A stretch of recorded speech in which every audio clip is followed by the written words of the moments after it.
প্রধানমন্ত্রী ইমরানকে নিয়ে একটা চূড়ান্ত সাসপেন্স তৈরি হয়েছে। এই মুহূর্তে যে তথ্য আসছে, জেলে ঠিক কি হয়েছে ইমরানের জানতে চান অনুগামীরা। বড় খবর এই মুহূর্তে, গ্লোবাল ব্রেকিং নিউজ।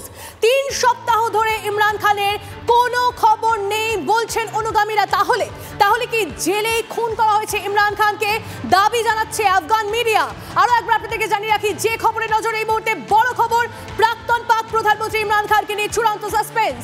জেলে ঠিক কি হয়েছে ইমরানের জানতে চান অনুগামীরা। 3 সপ্তাহ ধরে ইমরান খানের কোনো খবর নেই বলছেন অনুগামীরা। কথা বলবো আমাদের সঙ্গে, আমাদের প্রতিনিধি সায়ন্ত রয়েছে সরাসরি। সায়ন্ত, ঠিক কি জানা যাচ্ছে, আফগান মিডিয়া ঠিক কি দাবি করছে, এখন অবধি কি আপডেট পাওয়া যাচ্ছে, কি হয়েছে ইমরান খানের সঙ্গে?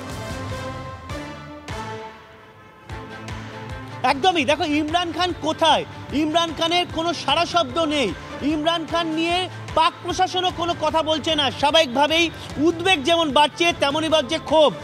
ইমরান খান অনুগামী যারা রয়েছে তারা কিন্তু রাওয়ালপিন্ডি জেলের বাইরে রীতিমতো ক্ষোভ দেখাচ্ছে। এমনকি গোটা দেশ জুড়ে যেখানে যেখানে ইমরান খানের অনুগামীরা রয়েছে, যেখানে সক্রিয় ভূমিকায় রয়েছে, সেখানে কিন্তু তারা বিক্ষোভের কর্মসূচি নিয়েছে।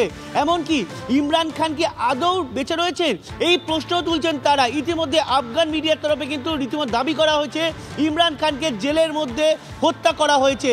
কেন হত্যা করা হয়েছে? কারণ ইমরান ধীরে ধীরে বর্তমানে যে সেনা এবং পাক প্রশাসন রয়েছে, তাদের যে যৌথ বাহিনী রয়েছে, তাদের বিরোধী মুখ হয়ে উঠছিল। এমনকি আগামী দিন পাক প্রশাসনের ক্ষমতাও দখল করতে চলেছিল ইমরান খান। এই কারণেই কোথাও ভয়ভীত হয়ে জেলের মধ্যে খুন করা হয়েছে ইমরান খানকে, এমনই দাবি করা হয়েছে আফগান মিডিয়ায়।